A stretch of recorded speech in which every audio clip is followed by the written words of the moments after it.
দেখাই দিয়ে যান গা বেগুন দেবো হালকা বেগুন দিয়ে রান্না না এমনি রান্না এমনি টমেটো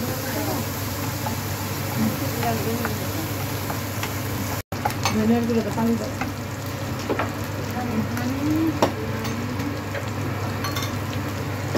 দেওয়া হচ্ছে একটু গরম পানি তবে এটা কষিয়ে নেওয়া হবে একটু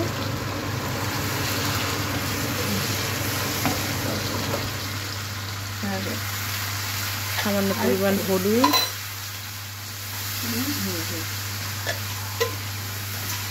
এখন মরিচের গুঁড়ো দেয় ধনিয়ার গুঁড়ো দেয় সামান্য পরিমাণ মরিচের গুঁড়ো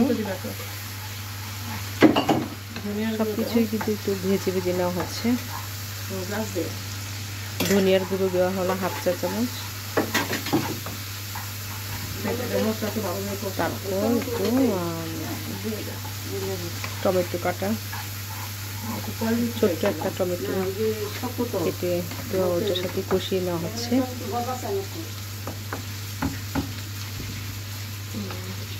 জিরা গুঁড়ো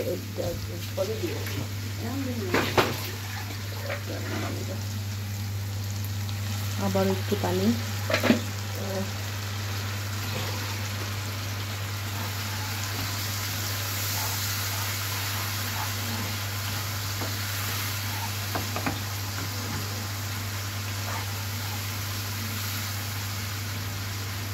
আগে পেঁয়াজটাকে ভালো করে মাখা মাখা করে নিলে মাছটা পরিষ্কার গ্রেভিটা সুন্দর করে তৈরি করলে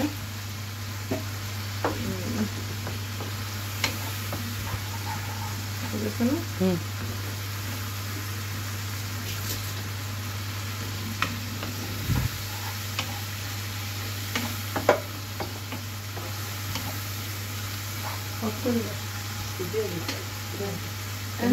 বেগুন দিলে প্রচুর না বেগুন দিলে তোমার অনেক খেয়ে জানো এই জন্য হাত কিছু হয় না এখন ঠিক আছে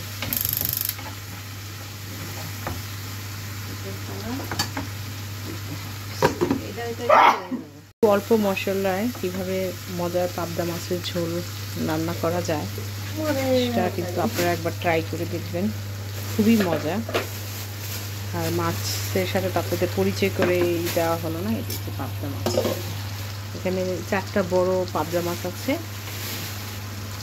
4টা মাছের পরিমাণ অনুযায়ী এই মশলাটা কষানো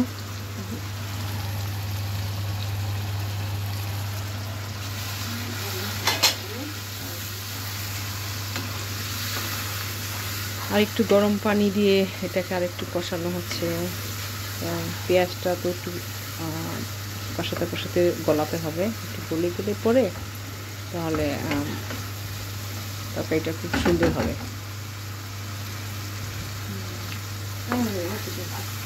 কষানো হয়ে গিয়েছে এখন জাস্ট এটাতে মাছ কাঁচা অবস্থায় দিয়ে দেওয়া হচ্ছে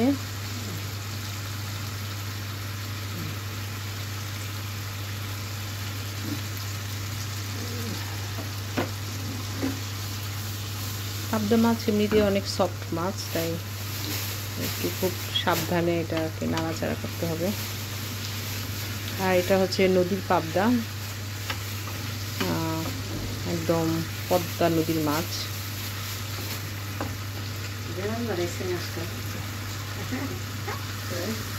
নদীর মাছ খেতে তো এমনি অনেক টেস্ট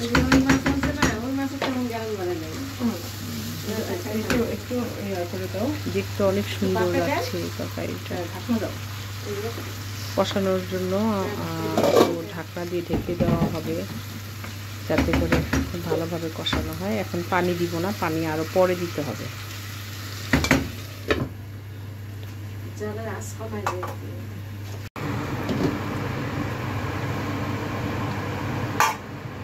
মাছটাকে একটু আলতো করে একটু উল্টে পাল্টে দিতে হবে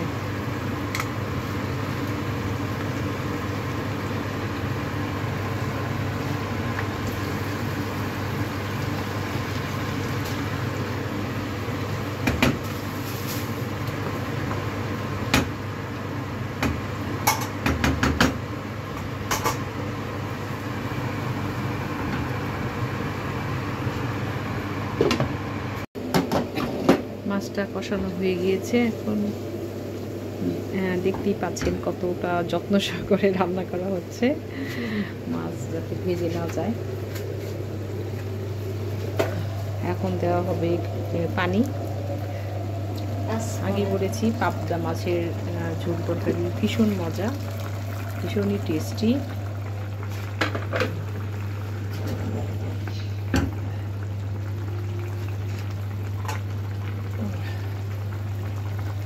কাঁচামরিচ কেটে কেটে দাও, হ্যাঁ না? হ্যাঁ,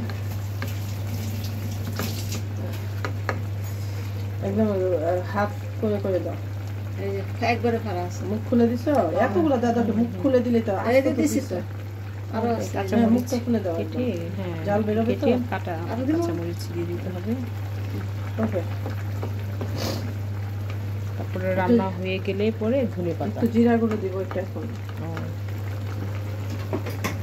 না, একটু জিরা গুঁড়ো দাও অল্প। দেওয়া হচ্ছে হ্যাঁ, জিরার জিরা গুঁড়ো দাও। সামান্য পরিমাণ, পছন্দ মতো একটু জিরার গুঁড়োটা দিয়ে দিবেন।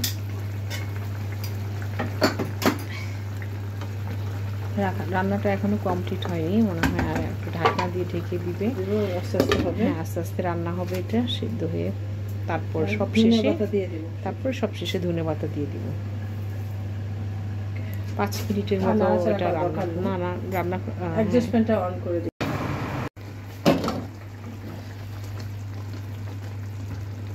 এই ঝোল ঝোল থাকা অবস্থায় ওই ধনিয়া পাতাটা দিলে ধনিয়া পাতাটা সেদ্ধ হয়ে সুন্দর একটা ফ্লেভার আসে। তো আমি একটু দিয়ে দিলাম। আর খুব বেশি ধনিয়া পাতা কিন্তু আবার ভালো লাগে না, সত্যি কথা যেটা।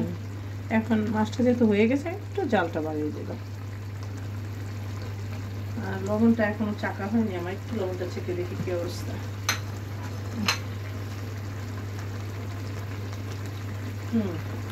পারফেক্ট, সব ঠিক আছে আলহামদুলিল্লাহ। তো বন্ধুরা ঠিক আছে, আমার রান্না আলু হয়ে ঠিক আছে। গিয়েছে। আর তো 1 মিনিট আমার জন্য একটা লাল কাঁচামরিচ দিয়ে কাঁচামরিচ, দিলাম। খাবো। এটা ভাতের সাথে ডলা দিয়ে খেলে ভালো ডলা দিয়ে লাগবে। আমার জন্য একটা দিয়ে দাও। তুমি দেবো? হ্যাঁ অবশ্যই, আমার কাছে আস্ত কাঁচামরিচ এই যে ভাতের লাল লাল সাথে ভাতে দিয়ে হ্যাঁ ভালো হ্যাঁ লাগবে। খেতে ভালো লাগে। তো ঢেকে দিই? হ্যাঁ অবশ্যই। তো রান্না কিন্তু হয়ে গেল। তো বন্ধুরা তোমরা কিন্তু চাইলে ভাবে এখানে জিরার ভাজা টালা জিরার গুঁড়ো দিয়ে দিতে পারো। তো আমার কাছে মনে হয় কি যে দরকার এই নেই। মাছটা অনেক সুস্বাদু মাছ, তো জিরার ফ্লেভারটা না নিলেই ভালো। এইভাবেই মজা হবে, মাছের একটা ঘ্রাণ আছে। তো বন্ধুরা আমি তাহলে বিদায় নিচ্ছি। তার আগে একটু ছোট্ট কথা, সেটা হচ্ছে যে আপনারা কিন্তু এভাবে পাবদা মাছের ঝোল রান্না করে একটু খেয়ে ট্রাই করে দেখবেন, তাহলে রেসিপিটা। আশা করি ভালো লাগবে এই রেসিপিটা। ভালো থাকবেন, সুস্থ থাকবেন, সুন্দর থাকবেন। আল্লাহ হাফেজ।